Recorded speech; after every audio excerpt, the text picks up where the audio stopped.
Welcome to the Cities at Tufts colloquium, along with our partners Shareable, the Kresge Foundation and the Barr Foundation.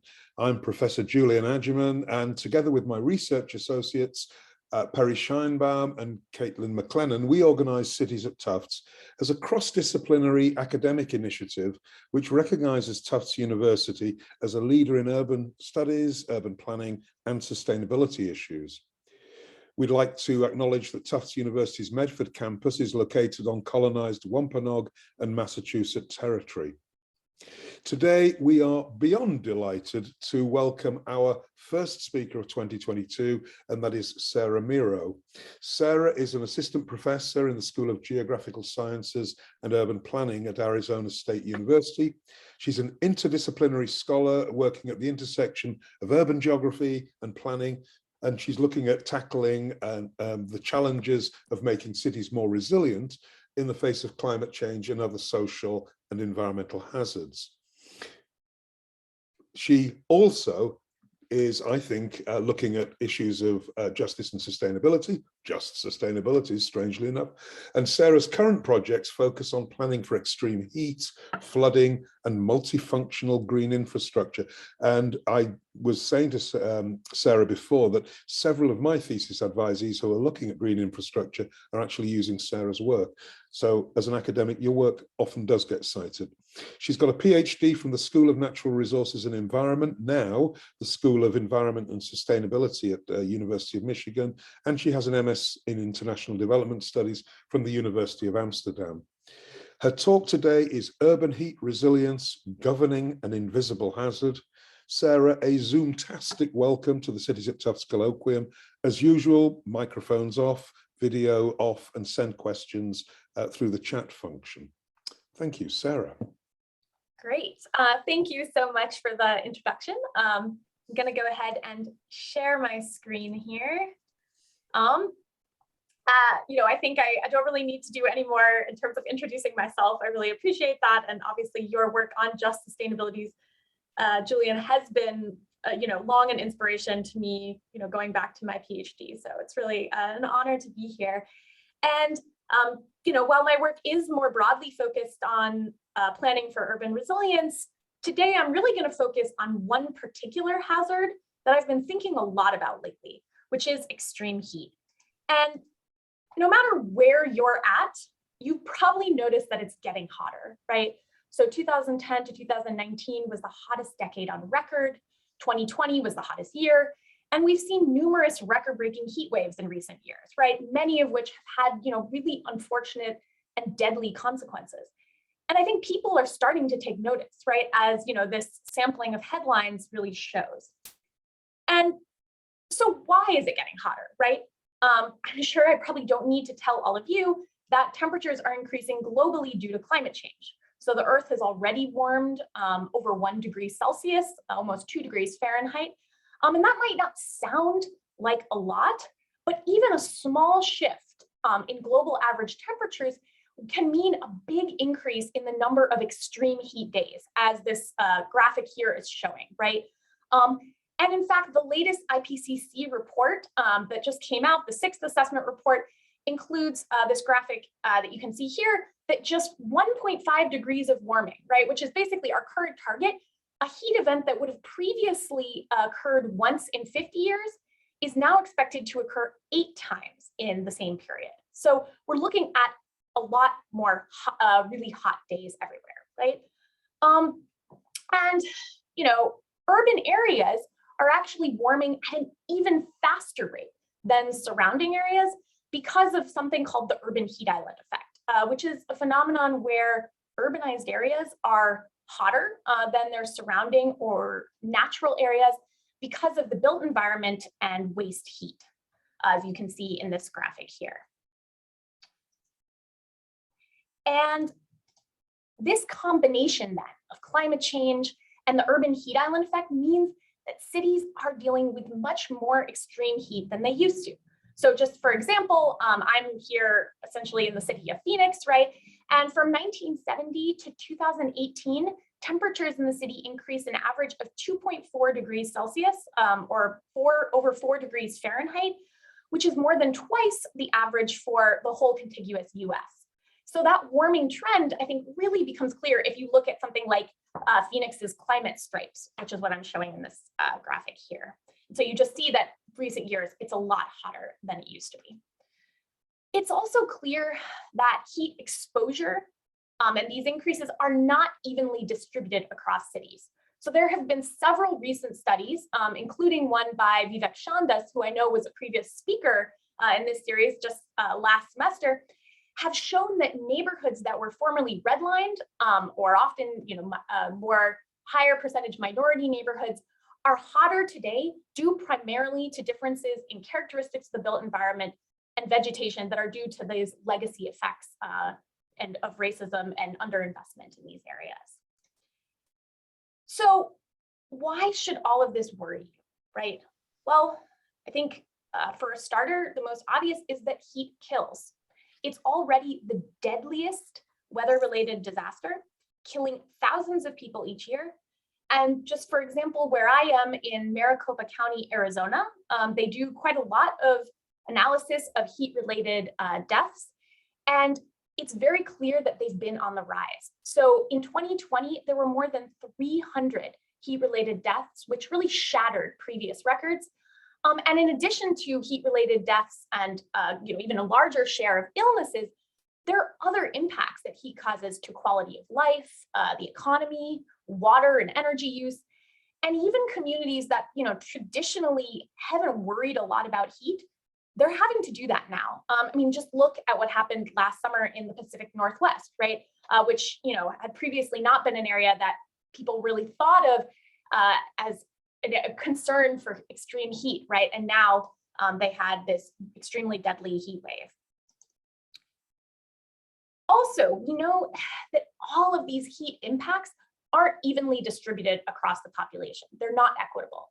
Just to give an illustration, right, if we dig back into the Maricopa County heat deaths in 2020, we can see that Black and American Indian residents perished at much higher rates than the rest of the population. So 15% of those who died were African American, while they actually only account for 6% of the population in Maricopa County.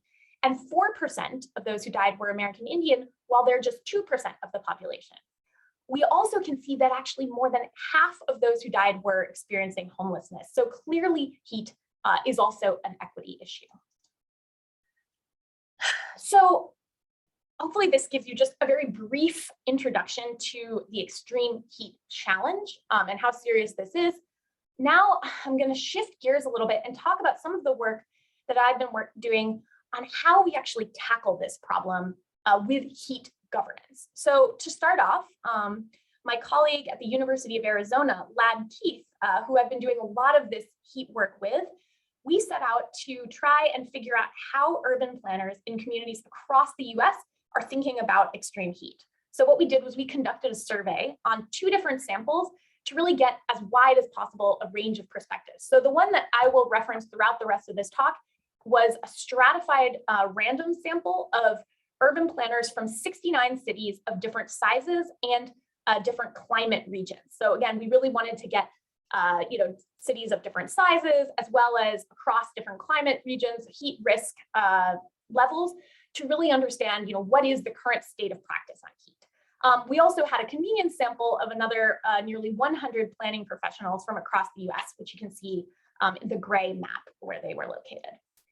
So when it comes to heat impacts, one of the sort of big takeaways from our survey was that more than 80% of the planners who responded said that their communities were impacted in some way by heat. The top 5 most commonly reported impacts were to energy and water use, urban vegetation, public health, and quality of life. On the other side, retail and economic development were not as commonly reported impacts. So given the high rate of reported impacts, it's not that surprising that the majority of planners indicated that they were somewhat to very concerned about extreme heat impacts overall, as well as to economic, environmental, and health impacts specifically. So planners were most concerned actually about impacts to the environment and public health, a little bit less so those economic impacts, which relates to what they also reported, right? And planners, interestingly, were more concerned about climate change as a contributor to urban heat than they were to the urban heat island, despite, traditionally, arguably, planners having more influence over the urban heat island, right? Oh, and I see there's a question about the response rate to the survey. So we sent it out, I believe it was to 111 cities and received 69 responses. So it was an over 60% response rate. So we were pretty happy with that and had a good representation across the regions and the different city size groups as well. So in addition to the survey, Lad and I also dug into the academic literature on heat planning to really try and assess this current state of research as well. So so we looked at practice, we also looked at research on heat planning. And what our systematic literature review suggested is that really the vast majority of studies have focused on heat modeling, right? So modeling urban heat islands, modeling or mapping vulnerability, along with some focus on the relationship between specific sort of design elements and features and characteristics in cities and heat. But there's really not been a lot of work that's focused on how we actually manage this hazard, right? So just 7% of the heat planning studies in our sample dug into planning or governance processes, actually focused on how we deal with heat, right? And the few papers that did that really mostly concluded that current efforts to deal with extreme heat are very fragmented, that it's often a really invisible problem that's not necessarily prioritized, and that no one's really responsible or accountable for dealing with it, right? So I would argue, as we did in a recent comment in Nature, that we need stronger heat governance right now. And when I say heat governance, what I mean are the actors, strategies, and processes, and as well as institutions that actually guide decision-making for both mitigating heat in cities, so reducing heat, and managing the impacts. So in our comment, we outlined 6 guiding principles for what we thought was needed for better heat governance. So first, we said that equity needs to be front and center because we know that these risks are highly uneven, as I've already talked about. Second, we need to invest in both mitigation and management strategies, and these need to be connected. We need more consistent metrics for both of these goals. We need to coordinate all of these initiatives, again, so that mitigation and management aren't siloed, and as well that we integrate our plans. And we need stronger heat institutions. At the local level, this might mean, for example, having heat officers or a dedicated heat office, as several cities have tried to do now. Or at the national level, a clear agency that is really responsible for coordinating heat policy, which at the moment is somewhat lacking. So that's really kind of sketching out a big picture of what's needed for heat governance. But for a particular city that wants to proactively plan for extreme heat, what should they do? Where should they start, right? So Lad, Keith, and I are actually currently finalizing what will be an open access, so publicly available past report for the American Planning Association on urban heat resilience. And in it, we lay out a framework for heat resilience, which is visualized here. And so I'm going to spend the rest of my time today walking you through some of the key points from this framework. So first, I want to recognize that resilience can be a very fraught term, right? This is something that I've done a lot of work on. And in the past report, we decided to adapt the definition that some colleagues and I proposed several years ago for urban resilience, because it is a very ambiguous term.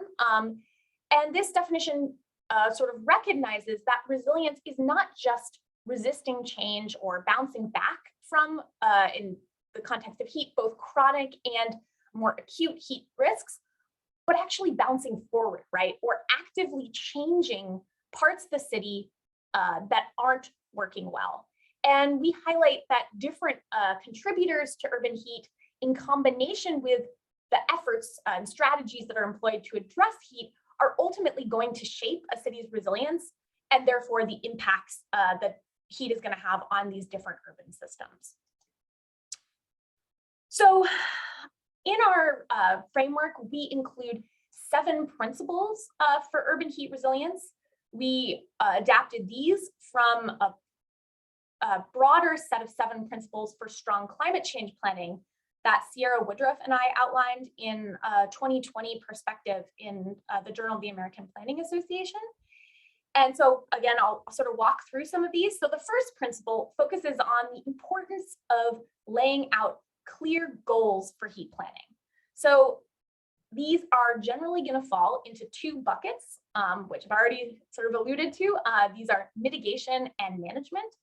So mitigation is essentially about cooling the city, right?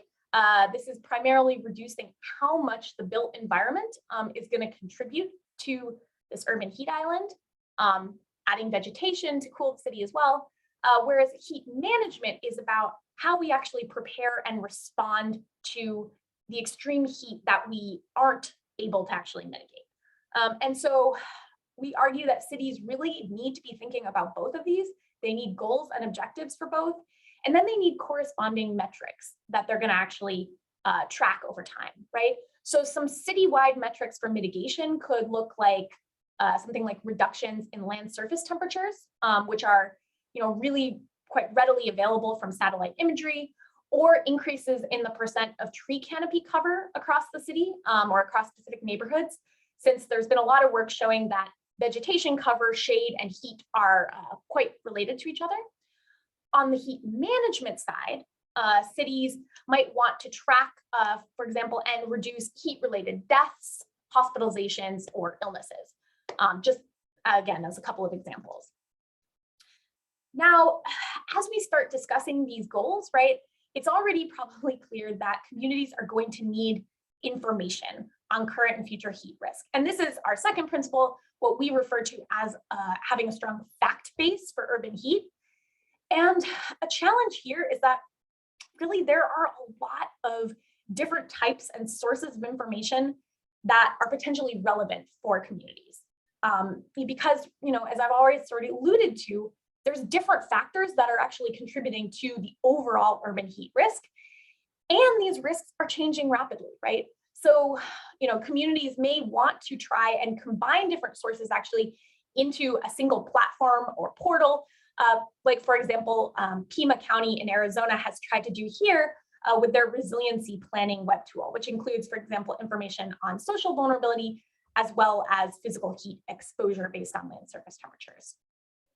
So what information are planners using now? What does the current fact base broadly look like? Well, in our survey, we asked about this and found that over 70% of the respondents said that they were using some kind of heat information. That's what you see in orange in this graph. And so the most commonly used were reportedly vegetation maps, a heat index, and historic temperature data. Future scenarios on the other side were the least commonly used. And we asked planners whether they didn't use the information because they didn't see it as useful or because it wasn't available, with the idea being that actually this latter category, right, are information gaps, which researchers and other climate service providers have an opportunity to actually fill and help communities with. So that's what you're seeing here in red. And so what were these gaps? Well, planners said that they were included future scenarios, land surface temperatures, air temperature data, and heat vulnerability maps. And I think this is interesting because actually some of these already exist for quite a lot of communities. So in particular, land surface temperatures, right, are, as I mentioned already, sort of quite readily available from satellite data. For example, the Trust for Public Land has actually created heat severity maps for every city in the US based on Landsat satellite land surface temperature data. And these can help, to show communities where some of the relatively hotter neighborhoods are, or to determine how much hotter a particular city is maybe than surrounding areas, right? So helping to quantify this urban heat island. And so this could guide policies that have as their aim to actually reduce the urban heat island. But I think it's important to note that land surface temperatures are not the same thing as the heat that you or I actually experience in a particular place, right? So land surface temperatures really shouldn't be the only information that communities use for heat planning ideally. So for example, if you're trying to plan out, specific mitigation strategies in a particular neighborhood, say, to keep residents cool, then land surface temperatures are probably not actually going to be the most useful. Instead, you might want to really try and measure either air temperatures or even more ideally, mean radiant temperature, which is influenced a lot by shade. It's a reflection of also the actual radiation, solar radiation that you're receiving, and it's a lot closer to what people feel. But unfortunately, of course, as there are so often trade-offs, right, it's more complex to measure. And so this recent study that I've put up here by Kelly Turner and colleagues showed that actually land surface temperature from satellites data and mean radiant temperatures were not always very closely related in particular neighborhoods, and really kind of cautioned against using this remotely sensed data for very localized mitigation planning. And then, of course, this is all on the mitigation side. Then when you want to try and tackle heat management strategies, right, you need information about who is at risk. And this is really the goal of heat vulnerability indices like this one, which is produced by the federal NIHIS. The key point I want you, to take away from all of this, right, is that the different information about heat, a different package maybe of fact base is going to be needed and useful for different heat-related goals and for different planning scales. All right, moving into the next principle. What do you do with this information, right? So there are different strategies for achieving heat mitigation and management goals that you're going to use this information for, right? In our framework, we've categorized them. And I'm not going to have time to go into each of them in depth and talk about, the evidence and specifics, but I do want to give you a little bit of a rough sense of what they are. So on the heat mitigation side, we've identified 4 subcategories, which we tried to visualize then in this graphic here of what a community that actually was employing them might look like. So land use, right? With respect to land use, we see that open spaces have been conserved. Surface parking is minimized. Buildings are going to be oriented and shaped in order to maximize shade and increase ventilation.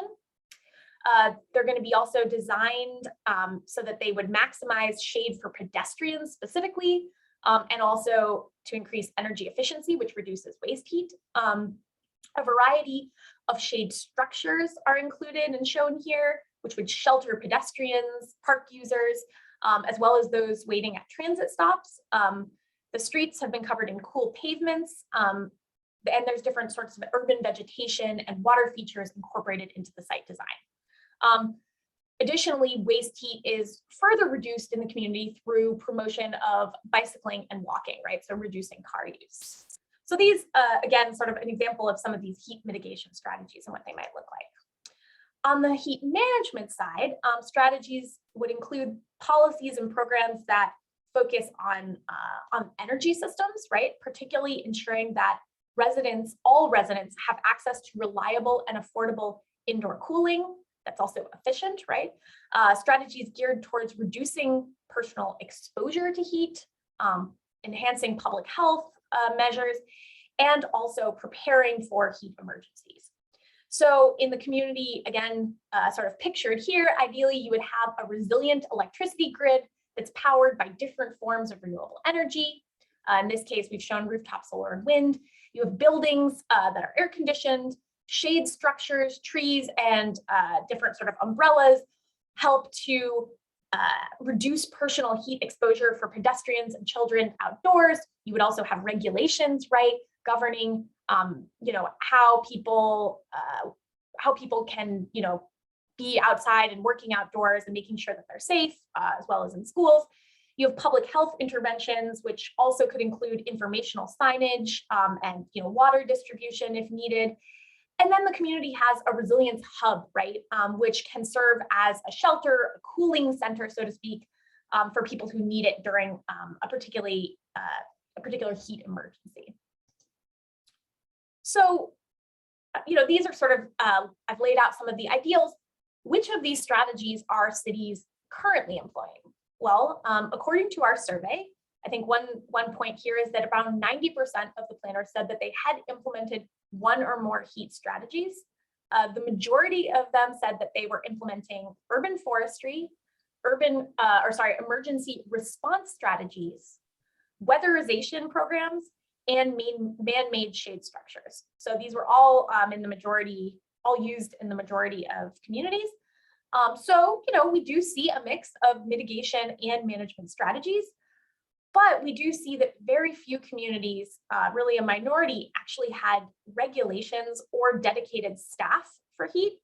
And also a minority were conducting heat vulnerability assessments. So, there is clearly a lot of room to really scale up efforts.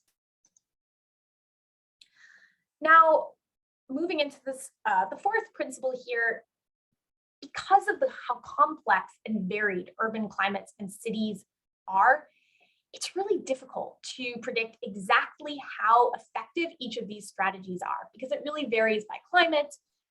It varies in how they're implemented, right?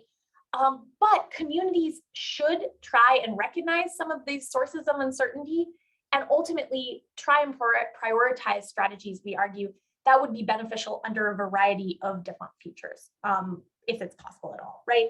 So in other words, this means really trying to prioritize first, right, some of these no regret or low regret strategies. For example, this is a green infrastructure or low impact development installation on the ASU's campus here, which is designed to provide shade for students outside the student union. But on the rare occasions when it does rain here in the desert, as I took a picture of here, this installation also helps to capture stormwater and reduce flooding in this sort of high traffic zone on campus, right? So I think this is one of these things that has sort of multiple benefits. Great, so we can all agree that we should have heat goals, information, and strategies, right? But who's actually gonna do it? So this brings us to the fifth principle, which is the importance of really coordinating heat action. So I've already said that no one really at present owns heat in most places, right?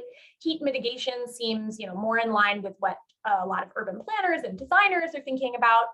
Heat management, on the other side, tends to be more the domain of emergency managers, public health officials, and departments, right? But at what level of government? Is this a county problem, a local city problem, right? Should the federal government be taking action? And which plans should really be addressing and dealing with heat, right, within a city?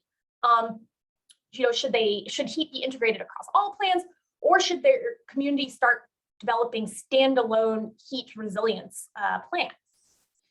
Well, we asked about this in our survey, and it confirmed really that heat planning is currently quite fragmented. So the majority of planners did say that they were addressing heat in at least one of their plans, but no one plan category addressed heat in the majority of communities, right? So the most common place to address heat were sustainability, climate, and resilience plans, perhaps not that surprising, but only about 36% of our respondents said that they were addressing heat in these type of plans. On the flip side, zoning codes and regulations were least common. And that's a little bit unfortunate because often these tend to have some of the strongest teeth, right? Or most likely that they're going to be followed and implemented.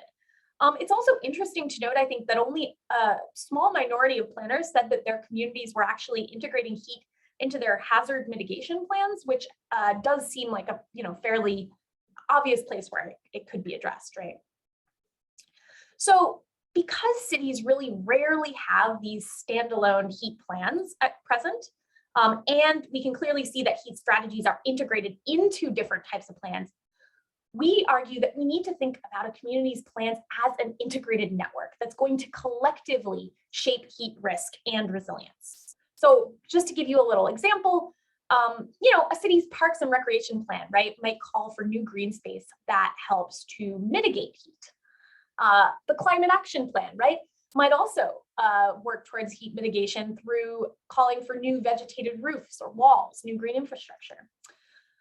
But then we have a transportation plan that's adding new surface parking lots and calling for road expansions that are actually going to exacerbate the urban heat island and are ultimately going to negate some of these cooling effects from other plans.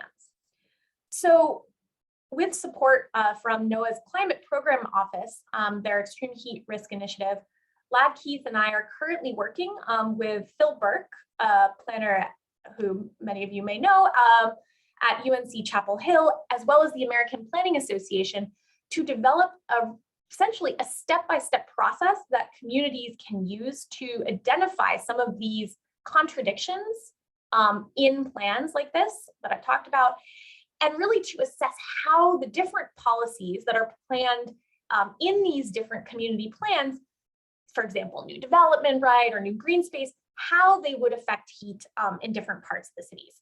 Because what we found in going through plans is that, there's a lot of discussion about new development, new green space, et cetera, but it's rarely actually explicitly connected to what impact it will have on heat. And so this project, what we're calling the Plan Integration for Resilience Scorecard for Heat, or PIRSH, builds on the original Plan Integration for Resilience Scorecard that Phil Burke and his colleagues developed for thinking about flooding and how it was integrated, or flood risk was integrated across community plans.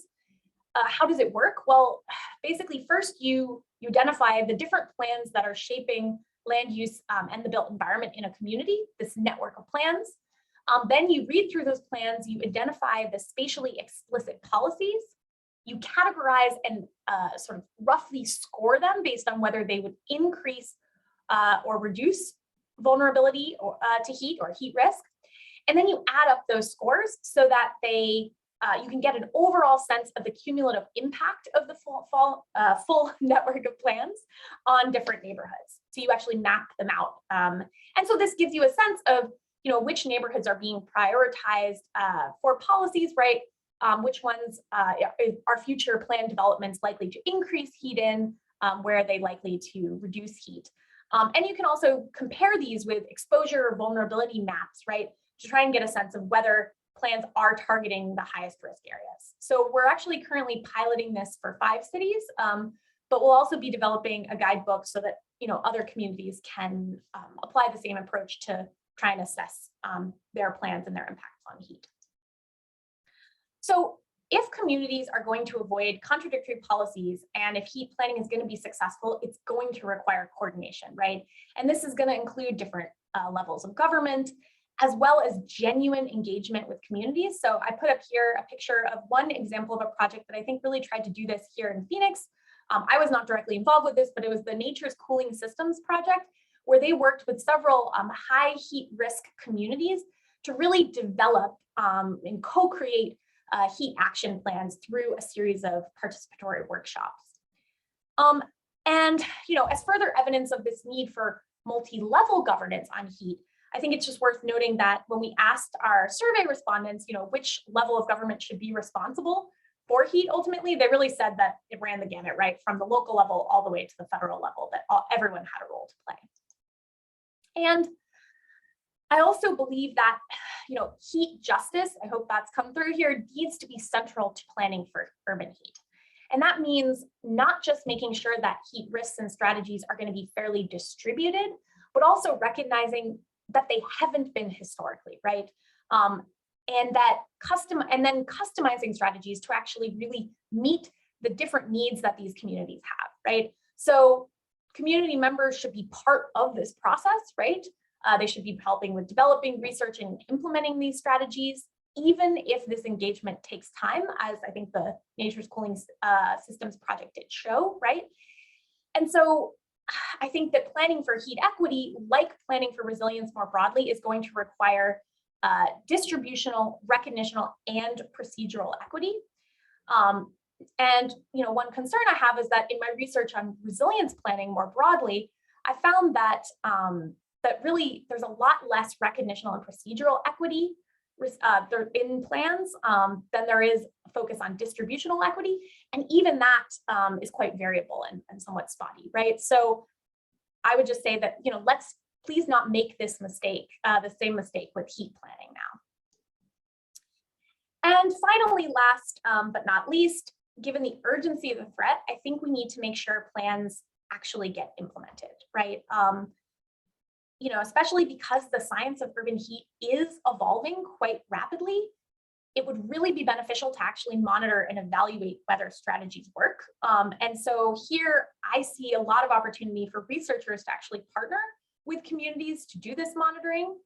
Just as an example here, some of my colleagues have been working with the city of Phoenix to try and monitor a cool pavement pilot project and see if it's, see how it's working over time. So I think, we should have more of this really. And, finally, I think it needs to be acknowledged that, planners really do see a lot of barriers to advancing heat resilience. In our survey, some of the most significant were those related to human and financial resources, as well as political will. So I do think that we all have work to do in really raising urban heat on the agenda and actually making sure that we're dedicating resources to addressing it. So I know I've gone through our heat resilience framework pretty quickly here. There is obviously going to be a lot more detail in our, over 100-page past report, which I'm happy to report will be published at the beginning of April and freely available. And you can also find, more information on the survey, as well as some of these other studies that I've talked about is listed here. So I'll just end by acknowledging that, all of this work has been very collaborative. I'm very grateful to my co-authors, as well as my institution and those who have come before me here. So thank you, and I'm happy to take any questions, which I see there are a couple in the chat. Well, Sarah, thank you so much. That was a fantastic sort of tour de force and a call to action. Amazing. And it's interesting, just this difference between, mitigation and management, simple things that sometimes we miss this. And, one thing that sort of strikes me is we've had the last 42 years of neoliberal privatization, deregulation. That's the context in which this kind of super coordination is going to have to happen. We're not used to it in many ways. I used to work in local government in London in the 80s, and we were still fighting against that neoliberal wave. But now, 40 years on, it is pretty much complete. How do we get to the situation where we can do what we need to do? Yeah, I mean, I think that's a great question. I think, I think what communities have been doing, which is trying to be creative and finding partnerships, right? In getting resources where they can. So I think, at the maybe say like government level, that, trying to be creative, find resources where you can work together, right? And like, I think that's where making sure that we're not working in silos, because resources are so limited, that let's make sure that, like, for instance, if we have a stormwater, focused organization, that they're also communicating with people who are thinking about heat to make sure that, like, if we have the opportunity, we could like plan green infrastructure, say in places that are, also high risk for heat, right?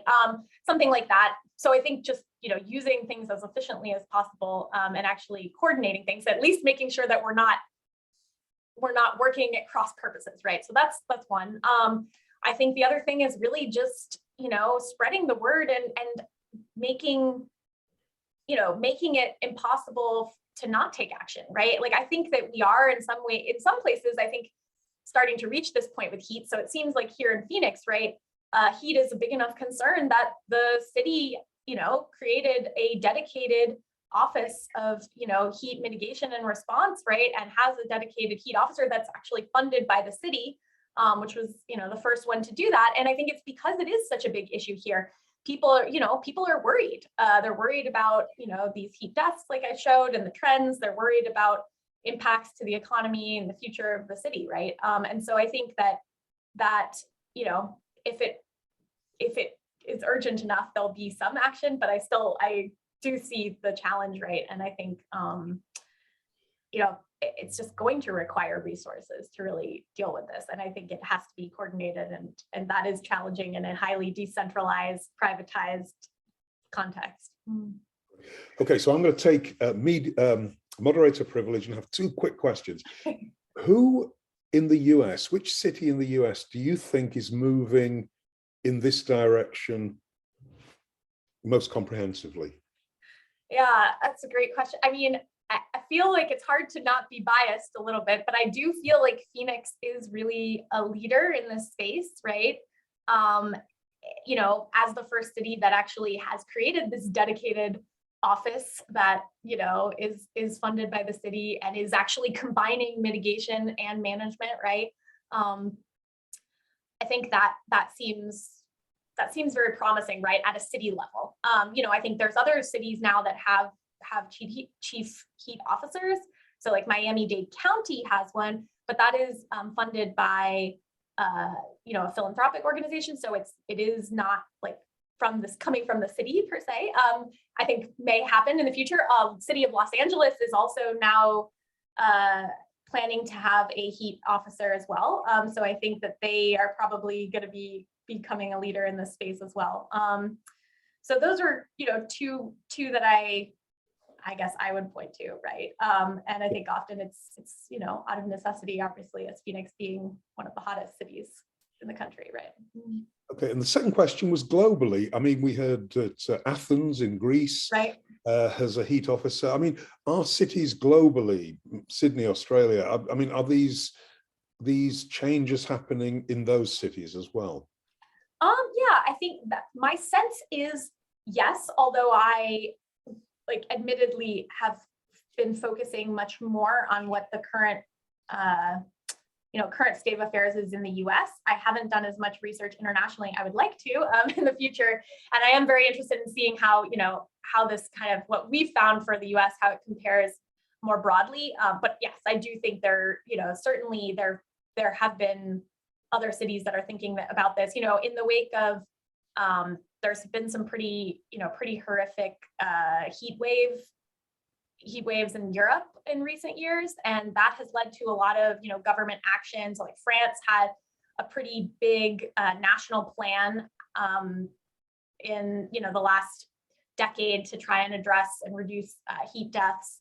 That my understanding has been pretty successful. I haven't like studied it personally, but I think yeah. So I think yes, we're seeing more and more of this, and I think people are, you know, just the media attention that all of this is received, right, I think is a reflection of the fact that people are worried about this. Great. Okay, let's go to questions. Agaliki from our department is asking, did you quantify heat reduction through the implementation of different plans, or did you have the numbers taken from other studies? Yeah, so I think just to clarify, when we're not quantifying how much each of these policies are actually reducing heat. It's I think that would be far too difficult given often how not detailed these strategies are in plans, right?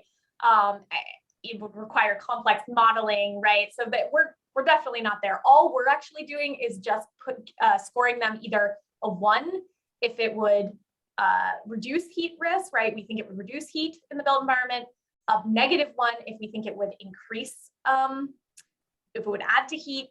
And then we're actually also scoring something that hadn't been done in like the flooding applications of the Plan Integration for Resilience scorecard, is we're flagging all of the policies that we believe would have an impact on heat, but from the way it's written, it's not clear what it would be. We would need more detail.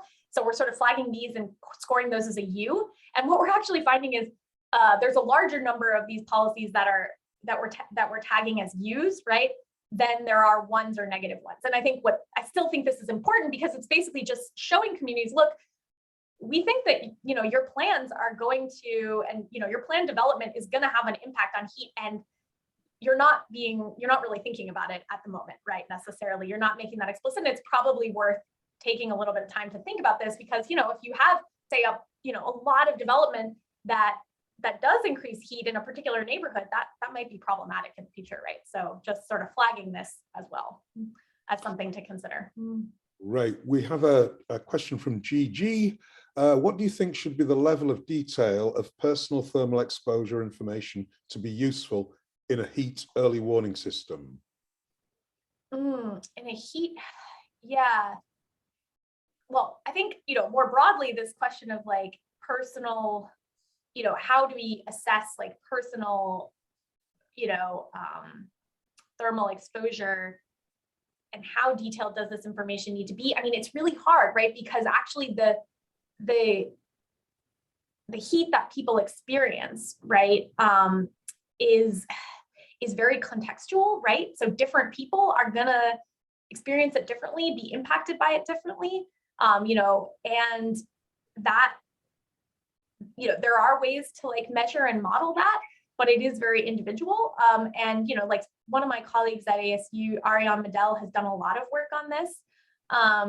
And, has built these special cards that try to get to that measure mean radiant temperature, and taking those around and showed, for example, like how different types of urban design features, right? Like how shaded areas versus cool pavement covered, but not, in the sun areas, how these impact the kind of heat that most people would experience. But as I understand it, that is still not necessarily the same for every person, right? And so I think, you've got to give some sort of rough indication based on the average of what like a mean, what is this wet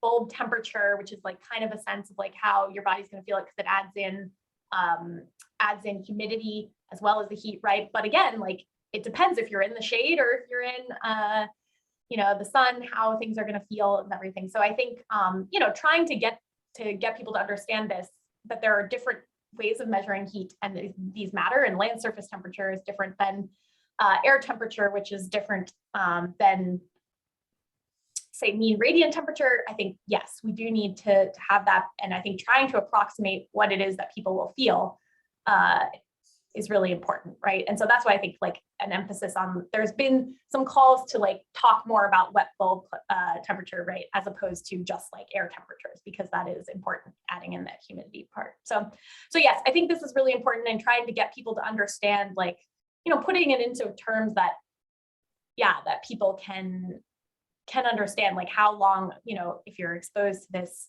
how long can you be outside and exposed to this temperature before you're likely to start feeling, getting heat stroke or something like that. But again, I haven't done as much on those individual level exposure and, public health communication aspects, but I think they're really important.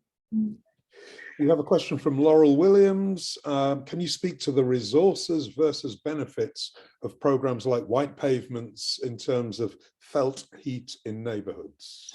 Yes. The cool pavements are a tricky one, right?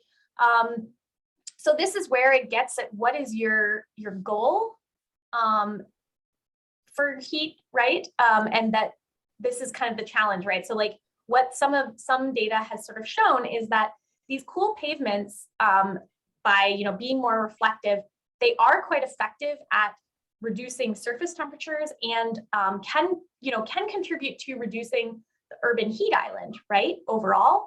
But for pedestrians that are walking on them at certain times of day, they can actually feel hotter because of that radiation reflecting off of the pavement, right?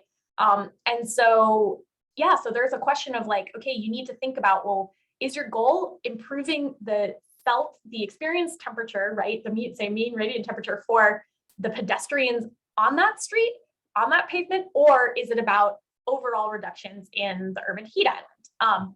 I think some of my colleagues might argue that we should probably focus more on those pedestrian things, but it depends, right? And so that just might say, okay, there might be places where you don't have a lot of pedestrians or any pedestrians, maybe like rooftops, it might be more important to put those kinds of reflective coatings on it.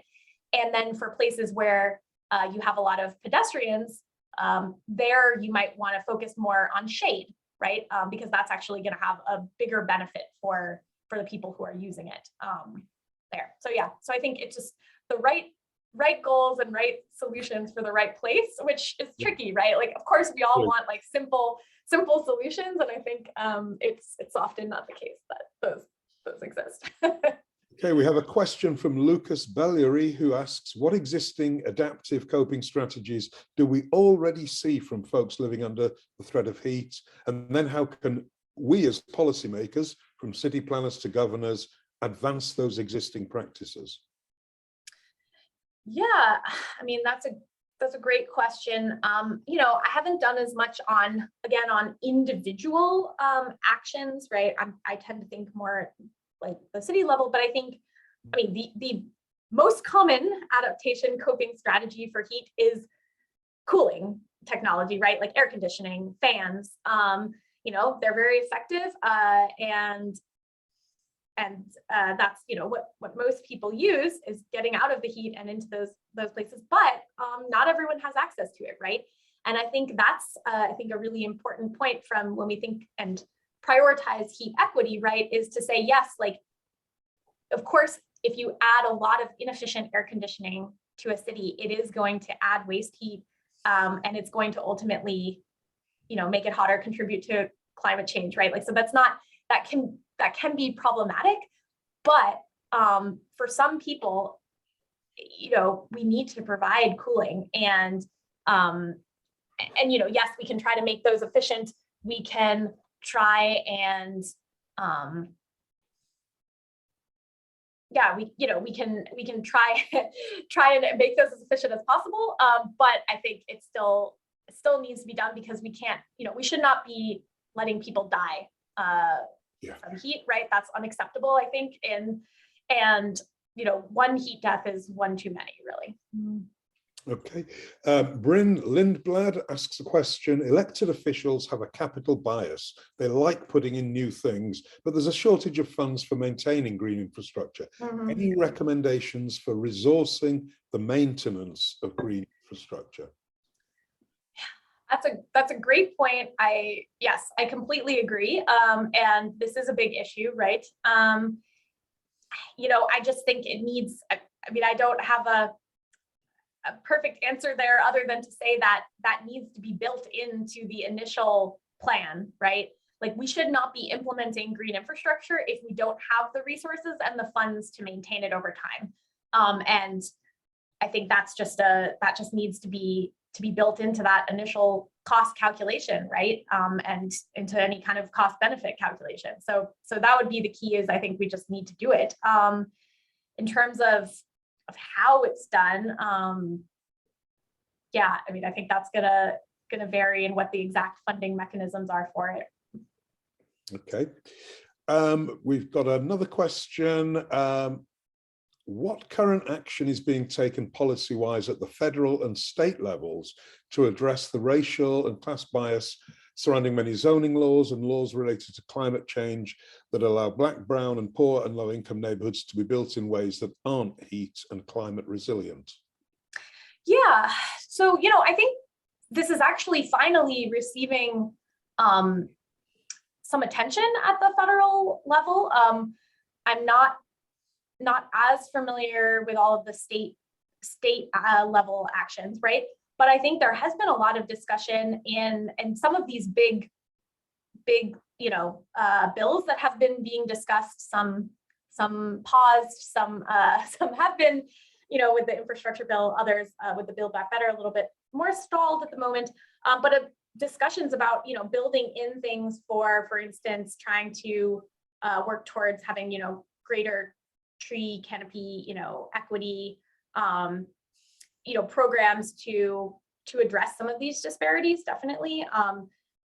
There's been a lot of discussions about environmental justice these ways as well, but I think I don't necessarily know of like exact laws to tell you that are addressing these exact disparities. But I think there's certainly a lot of discussion and recognition of it, and I think more effort to try and address it, but probably needs to be more. Joel Robinson wants to go global again. Has there been much comparative research on urban heat mitigation strategies in comparable climates around the globe? What might American planners learn from planners working on these issues in different climates? We acknowledge that heat is a global issue, but the research seems to be so context specific. And it makes me wonder what kinds of knowledge exchanges can promote a more global approach to the crisis. Great question, Joel. Yeah, it is a great question. And, I think there are opportunities. I think there's been a lot more so the area that I'm kind of most familiar with is the sort of green infrastructure as a particular, as a heat strategy, as well as other providing other benefits, right? And I think there is some exchange of information across borders, and for example, looking at like arid cities and communities can very much look at, for example, work that's been done in Israel or in Australia, right, to inform places like Phoenix, right, or vice versa. When it comes to that, because honestly, that's more comparable in terms of how green infrastructure is actually going to work, right, than it is to look at what New York City or Philadelphia are doing, right, and compare that to Phoenix. So I do think like thinking more about how, where there are comparable climates and risk profiles, right, and then trying to learn across those. I think there's a lot of benefit to doing that.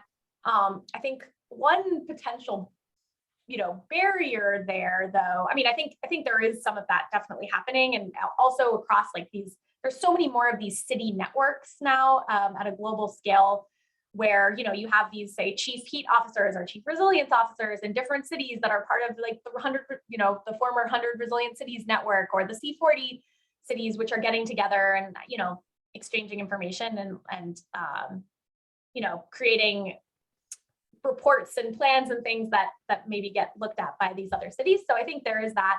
But one challenge sometimes I've found is like just terminology can be a big barrier, right? So just as an example, right, green infrastructure, right? It means and is used, different terms are used for it in different places. So in Australia, they have this idea of like water sensitive urban design. In the UK, they have sustainable urban drainage systems, SUDs, right? So you have WSUDs, you have SUDs. Here we have LID and green infrastructure. And like in some ways, these are very similar. And so like, as I was saying, if you look up green infrastructure arid environments, you don't get a lot of results, right? There hasn't been a lot of like monitoring data. But if you add in some of these other terminology, like those water sensitive urban designs, you actually find that there's been quite a bit of work on this in Australia. And so, sometimes it's as simple as these terminology issues that can get in the way of information exchange. So I think trying to figure out, okay, like what are these terms that mean the same things in different places, and how can we learn from each other and try and speak a little bit more of the a common language around these things. I think that can help this learning too. Great point. And we've got one question that I've just got to ask. We're running out of time rapidly, but Sarah, 30 seconds. Does density increase urban heat? Not necessarily, right? I think if it's done well, it can actually really improve it, right? If you orient buildings and shape buildings so that they provide shade, they maximize efficiency, then you don't have as much cars, you have less waste heat, right? Like I think that density can definitely can actually be an improvement, right? It really depends. So I think that's I think we should not assume that dense equals that it's going to be hotter, right? I think that has sometimes been the case when we've just built dense places that are just covered in pavement, right? But we can design them in better ways to make density not necessarily a hotspot. Great. Well, Sarah, there are so many more questions that I have, but what a fantastic opening presentation to the 2022 Spring Colloquium at Cities at Tufts. Thank you so much. Can we show affection any way that the technology allows us? Sarah, I'm going to clap, but other people will put their little hands up or whatever. Thank you again, Sarah. Good luck with tenure. If you need me to write a letter to anybody, please let me know. Thank you. I have a feeling I don't need to. Thank you. The next colloquium is Sarah and ours friend, Linda Shee. It's on February the 23rd. Linda Shee's from Cornell. She's talking about collective land governance for a changing climate. There's a theme emerging here. Sarah, yeah, she does great work. So that's guaranteed to be a good talk. So it will be an excellent talk. Yeah. Thank you, everybody. See you on the 23rd.